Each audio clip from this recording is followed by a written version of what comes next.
उत्तर प्रदेश विधानसभा चुनाव में अब कुछ ही समय बचा है। ऐसे में सभी राजनीतिक पार्टियां अपने अपने प्रत्याशियों को चुनावी मैदान में उतार रही हैं। इसी सिलसिले में हमारे साथ बात करने के लिए इस वक्त यूपी कांग्रेस कमेटी के प्रदेश अध्यक्ष अजय कुमार लल्लू जी हैं। सर, एनबीटी ऑनलाइन में बहुत बहुत स्वागत है। बहुत बहुत धन्यवाद। सर, सबसे पहले तो ये बताइए, यूपी में कांग्रेस की क्या कुछ तैयारियां हैं? कांग्रेस पार्टी सरकार बनाने जा रही है। आपने देखा होगा कि 5 साल तक विपक्ष कौन था।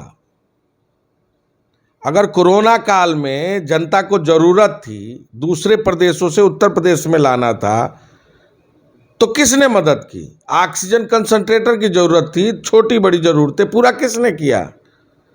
अगर 3 काले कानून लादकर सरकार ने जबरन किसानों के साथ अन्याय किया तो कौन लड़ाई लड़ा?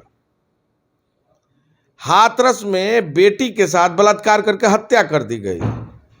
शाहजहांपुर उन्नाव की बेटी के साथ बलात्कार करके घटना की गई, कौन लड़ाई लड़ा? अगर आदिवासी भाई बहनों की निर्मम हत्या, कौन लड़ाई लड़ा? बेरोजगार नौजवानों के 69,000 शिक्षक भर्ती में जहां 12,000 से अधिक दलित और पिछड़ों के अधिकारों पर डाका डाला गया, कौन लड़ाई लड़ा? महिला सुरक्षा की, कानून व्यवस्था, महंगाई के खिलाफ कौन सड़कों पर रहा? आवारा जानवर, रोज जो गाय चारे और भोजन के अभाव में दम तोड़ रही थी, धान आलू के किसान के लिए, गन्ना के किसान के लिए किसने लड़ाई लड़ी? कांग्रेस पार्टी लड़ी। 3 दिन से लेकर 3 महीने तक कांग्रेस का कार्यकर्ता जेल गया। सीए एनआरसी के दौरान किसने लड़ाई लड़ी? कांग्रेस पार्टी लड़ी। प्रियंका गांधी लड़ी, अजय लल्लू लड़े, कार्यकर्ता लड़े। तो मैं समझता हूं कि उत्तर प्रदेश आज एक आशा और विश्वास भरी निगाहों से देख रहा है और हमें पूरा भरोसा है कि उत्तर प्रदेश की जनता का आशीर्वाद कांग्रेस पार्टी को मिलेगा। सर, कांग्रेस की तरफ से लड़की हूँ लड़ सकती हूँ कैंपेन चलाया जा रहा है। इसका यूपी विधानसभा चुनाव में कितना बड़ा असर देखने को मिलेगा?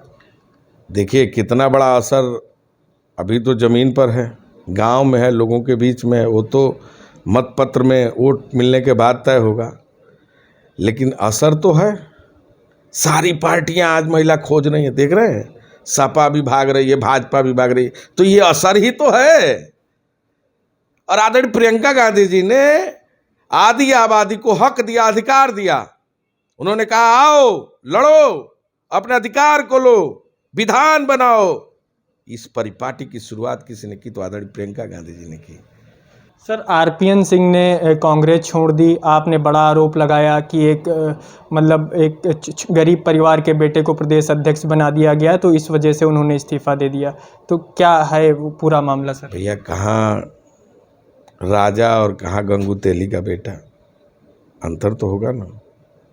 एक अति पिछड़े बिरादरी का, गरीब परिवार का, जिसके परिवार के लोग नमक बेचते हों, जिसके जो पूर्वज हैं, और आज भी हमारी बिरादरी के लोग ठेला खुमचा पर भूजा मूंगफली बेचते हो, पान की दुकान हो, चाय पकौड़े और समोसे की दुकान हो, छोटे छोटे कारोबारों में अपना रोजमर्रा का जीवन जीते हो, तो उस परिवार का बेटा अध्यक्ष हो गया, तो इसलिए आरपीएन सिंह, जितिन प्रसाद, ललितेश ऐसे सरीखे नेता लोगों को नाराजगी व्यक्त हो गई। क्या अति पिछड़े का बेटा अध्यक्ष नहीं हो सकता उत्तर प्रदेश कांग्रेस का? आदरणीय राहुल गांधी जी ने अजय लल्लू को अध्यक्ष बनाया, तो कौन सा गलत काम कर दिया? जो अजय लल्लू राजनीति में मुकदमों को इनाम समझता है, जेल को अस्थाई घर समझता है, मुकदमे में है भारी और जेब से है जो खाली। आज आपको चिढ़ है, और मैं समझता हूं कि निश्चित तौर से जिस तरह उत्तर प्रदेश के किसान, नौजवान, गांव गरीब के मुद्दों पर कांग्रेस पार्टी ने संघर्ष किया है, हमें भरोसा है कि उत्तर प्रदेश में कांग्रेस सरकार बनाएगी। सर, एक सवाल और। अनुप्रिया पटेल ने एनबीटी से बातचीत के दौरान कहा कि वर्तमान में यूपी के अंदर कांग्रेस का जनाधार नहीं है, लड़की हूँ लड़ सकती हूँ कैंपेन चला रही हैं, तो वो ज़मीन तलाशने का काम कर रही हैं। इस पर क्या कहेंगे? देखिए, सब लोग अपना ज़मीन तलाशते हैं, और अगर महिलाओं को अधिकार देना गलत है तो अनुप्रिया जी वो बता दें कि क्या लड़की हूँ लड़ सकती हूँ का नारा गलत है कि सही है। वो अपने आप को मानती हैं कि नहीं मानती हैं? स्वावलंबता, आत्मनिर्भर बनाना, उनको विधान बनाने के लिए आमंत्रित करना सही है कि गलत है? तो ये तो उनको बताना पड़ेगा।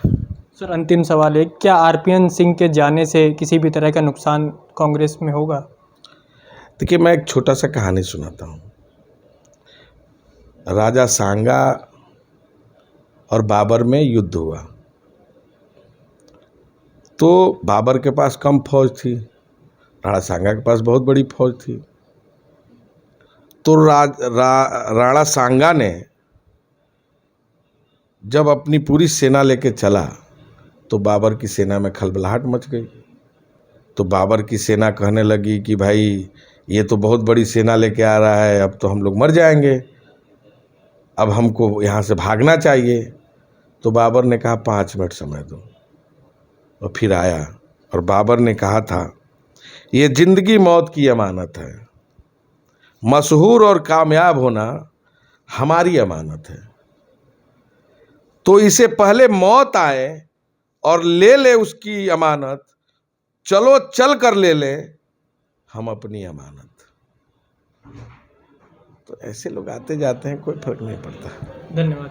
तो ये अजय कुमार लल्लू जी हैं, जिनका साफ तौर पर कहना है कि आरपीएन सिंह के जाने से कांग्रेस पार्टी पर किसी भी तरह का फर्क नहीं पड़ेगा। लखनऊ से एनबीटी ऑनलाइन के लिए संदीप तिवारी।